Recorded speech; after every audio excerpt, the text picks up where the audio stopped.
ಭಾರತೀಯ ಸಂಸ್ಕೃತಿಯೂ ಹೌದು.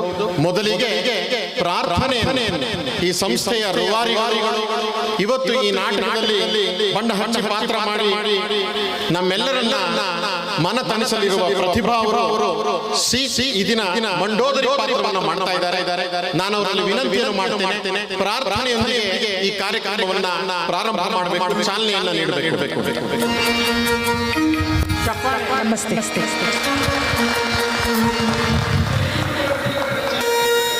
ಶುಕ್ಲಾಂಬರಧರಂ ವಿಷ್ಣುಂ ಶಶಿವರ್ಣಂ ಪ್ರಸನ್ನವದನಂ ಧ್ಯಾಯೇ ಸರ್ವವಿಘ್ನೋಪಶಾಂತಯೇ ಅಗಜಾ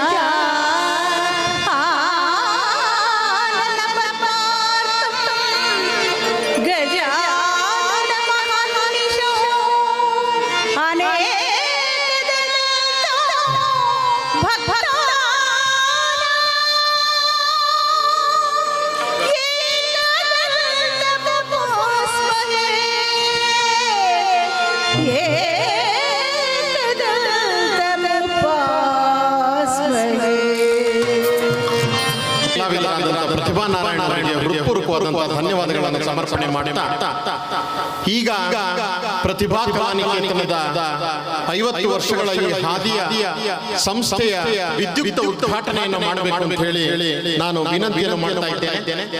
ಮಾನ್ಯ ಶ್ರೀ ಜಗದೀಶ್ ಗೌಡರು, ಕರುನಾಡ ಕಲಾವಿದರ ಒಕ್ಕೂಟದ ಮಾನ್ಯ ಅಧ್ಯಕ್ಷರು ಹಾಗೂ ಹಿರಿಯ ಕಲಾವಿದರು, ಅವರ ಜೊತೆಗೆ ಸಭೆಯ ಅಧ್ಯಕ್ಷತೆಯನ್ನು ವಹಿಸಿರುವಂತಹ ಕೆ.ವಿ. ನಾಗರಾಜ ಮೂರ್ತಿ ಅವರು, ಕಲ್ಲೂರು ಶ್ರೀನಿವಾಸ ಅವರು, ಪ್ರತಿಭಾ ನಾರಾಯಣ ಅವರು ಮತ್ತು ಪ್ರತಿಭಾ ಅವರ ಪತಿ ನಾರಾಯಣ ಕಲಾವಿದರು ದಯಮಾಡಿ ಅವರು ಉದ್ಘಾಟನೆಯನ್ನ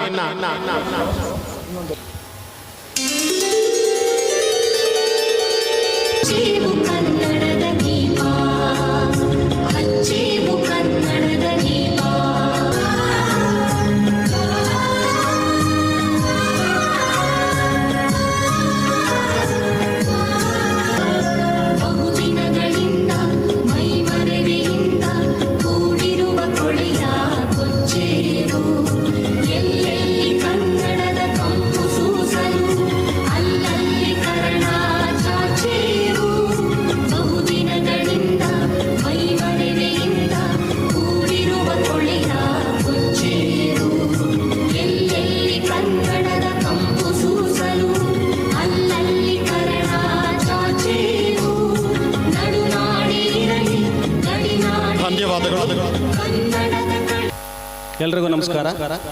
ವೇದಿಕೆ ಮೇಲೆ ಆಸೀನರಾಗಿರ್ತಕ್ಕಂತಹ ಗೌರವಾನ್ವಿತ ಕರ್ನಾಟಕ ನಾಟಕ ಅಕಾಡೆಮಿ ಅಧ್ಯಕ್ಷರಾದಂತಹ ಕೆ.ವಿ. ನಾಗರಾಜ ಮೂರ್ತಿ ಅವರಿಗೆ ಧನ್ಯವಾದಗಳು. ಹಾಗೆ ತುಂಬ ಜನ ಪೂಜನೀಯ ಹಿರಿಯ ಕಲಾವಿದರು ವೇದಿಕೆಯನ್ನು ಅಲಂಕರಿಸಿದ್ದಾರೆ. ಎಲ್ಲ ಕಲಾಗಂಧರ್ವರಿಗೂ ಕೂಡ, ವೇದಿಕೆ ಮೇಲೆ ಇರ್ತಕ್ಕಂಥ ಎಲ್ಲ ಕಲಾಗಂಧರ್ವರಿಗೂ ಕೂಡ ನನ್ನ ಅನಂತ ಧನ್ಯವಾದಗಳು. ಬಂದಿರತಕ್ಕಂಥ ಪ್ರೇಕ್ಷಕರಿಗೂ ನನ್ನ ನಮಸ್ಕಾರಗಳು. ಪ್ರತಿಭಾ ಕಲಾನಿಕೇತನ ಪ್ರಚಂಡ ರಾವಣ ಎಂಬ ಈ ಒಂದು ನಾಟಕದಲ್ಲಿ ನಮ್ಮ ಪ್ರತಿಭಾ ಮೇಡಮ್ ಅವರಿರ್ಬೋದು ಮತ್ತು ಅವರ ಎಲ್ಲ ಕಲಾ ತಂಡದ ಸಹಪಾಠಿಗಳು ಸೇರಿ ಒಂದು ಒಳ್ಳೆಯ ಅದ್ಭುತವಾದ ಕಾರ್ಯಕ್ರಮವನ್ನು ನಡೆಸಿಕೊಡ್ತಾ ಇದ್ದಾರೆ. ಹಾಗಾಗಿ ಎಲ್ಲರೂ ಈ ಕಾರ್ಯಕ್ರಮದಲ್ಲಿ ಪ್ರೇಕ್ಷಕರಾಗಿ ಕುಳಿತು ಕಾರ್ಯಕ್ರಮವನ್ನು ಯಶಸ್ವಿಯಾಗಿಸೋಣ ಅಂತ ಹೇಳ್ತಾ ನನ್ನ ಒಂದೆರಡು ಮಾತನ್ನು ಮುಗಿಸ್ತಾ ಇದ್ದೇನೆ. ಜೈ ಹಿಂದ್, ಜೈ ಕರ್ನಾಟಕ ಮಾತೆ. ಧನ್ಯವಾದಗಳು ಜಗದೀಶ್ ಗೌಡ್ರಿಗೆ.